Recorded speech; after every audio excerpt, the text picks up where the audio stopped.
अस्सलामु अलैकुम वरहमतुल्लाहि वबरकातुहू। देश मेरा जल रहा है, आग लगी है सीने में। देश मेरा जल रहा है, आग लगी है सीने में। हुक्मरान सब बेस है खून गरीबों के पीने में। कि राम मंदिर या बाबरी का पक्ष नहीं मैं लाई हूँ। राम मंदिर या बाबरी का पक्ष नहीं मैं लाई हूँ। घायल भरा चीख रहा है, चीख सुनाने आई हूँ।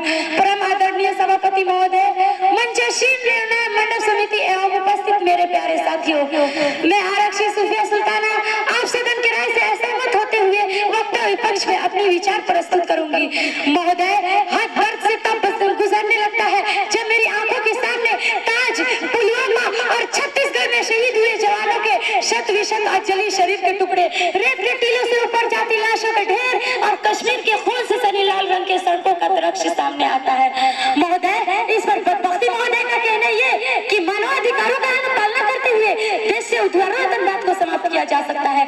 महोदय, अब तो हमारा तिरंगा झंडा भी हमसे पूछने लगा है कि क्या बात है भारत, अब मैं फहराने से ज्यादा कफन में दफनाने में क्यों काम आ रहा हूँ।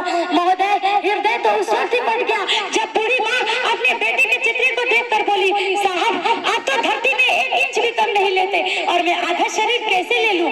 महोदय, आज इन मानवाधिकारों के कारण इन आतंकियों की बंगलों के हकाओं की नाखुरनी हंसती है और हमारे शहीद हुए जवान की आंगन की तुलसी रोती है। जब एक शहीद हुए जवान की विधवा की वेदना चीख चीख कर ये कहती है कि प्यार भी भरपूर गई, मांग की सिंदूर गई, कि प्यार भी भरपूर गई, मांग की सिंदूर गई, नन्हे ननिहालों की लंगोटियां चली गई, छोटी छोटी बेटियों की चोटियां चली गई और आपके लिए एक आदमी मरा है साहब, मेरे घर की तो रोटियां ही चली गई।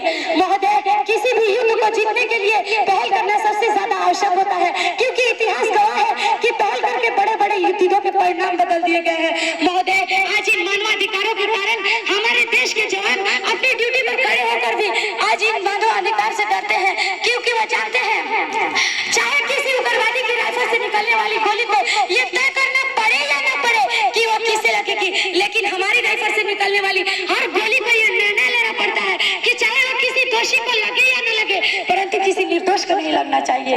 यदि ऐसा हुआ तो न ये समाज हमें छोड़ेगी और न दिल का ताड़ बनाने वाले ये मीडिया हमें छोड़ेंगे।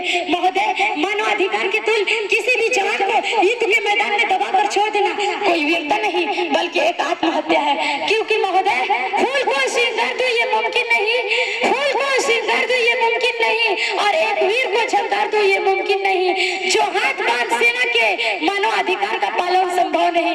महोदय, आज सत्यनिष्ठ मार्ग पर चलते हुए भी हमारे देश का जवान इन आतंकवादियों और पत्थरबाजों से डरता है, क्योंकि वह जानता है उसकी राइफल से निकलने वाली गोली अगर टारगेट को हिट नहीं भी करती है तभी वो 400 मीटर तक जाएगी। यदि इस बीच ये किसी निर्दोष को लग गई तो महोदय, हमें अपनी नौकरी से हाथ तक धोना पड़ सकता है। आज एक जवान अपनी नौकरी के बचाने के खातिर ये सोचता है कि चाहे साथ मरे या न मरे, परंतु लाठी नहीं टूटनी चाहिए। यदि ऐसा हुआ तो न ये समाज हमें छोड़ेगी और न दिल का तार बनाने वाले मीडिया हमें छोड़ेंगे, क्योंकि महोदय, हमारे देश के हालात ही कुछ ऐसे हो गए हैं कि हवाओं को चिरागों को हवाओं में उछाला जा रहा है, कि चिरागों को हवाओं में उछाला जा रहा है और हवाओं पर भी रोक डाला जा रहा है।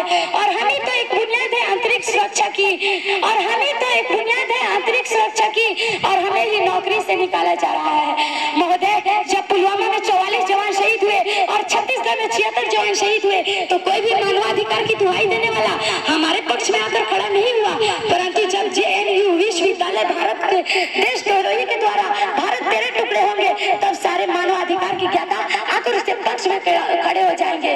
तभी तो क्या कहा था उस देशद्रोही ने कि तुम एक अफसल को मारोगे हर घर से अफसल निकलेगा, तुम एक अफसल को मारोगे हर घर से अफसल निकलेगा। और मैं भारत की बेटी इस भारतीय सेना की तरफ से ये ऐलान करती हूँ कि उस घर में घुसकर मारेंगे जिस घर से अफसल निकलेगा, उस घर में घुसकर मारेंगे जिस घर से अफसल निकलेगा, वो कोख नहीं पलने देंगे जिस कोख से अफसल निकलेगा।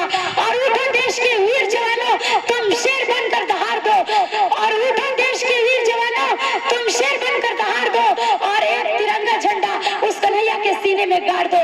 महोदय, अब मैं अंत में अपनी वाणी को विराम देते हुए सिर्फ इतना ही कहना चाहूंगी कि हमें अपने देश की रक्षा के लिए हमेशा तैयार रहना चाहिए। अमरूद तक खाओगी सर्दी हो या खांसी, अमरूद तक खाओगी सके। धन्यवाद। जय हिंद, जय भारत। तालियां नहीं बजाओ, इतना अच्छा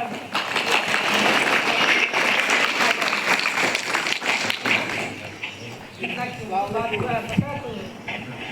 बंद करके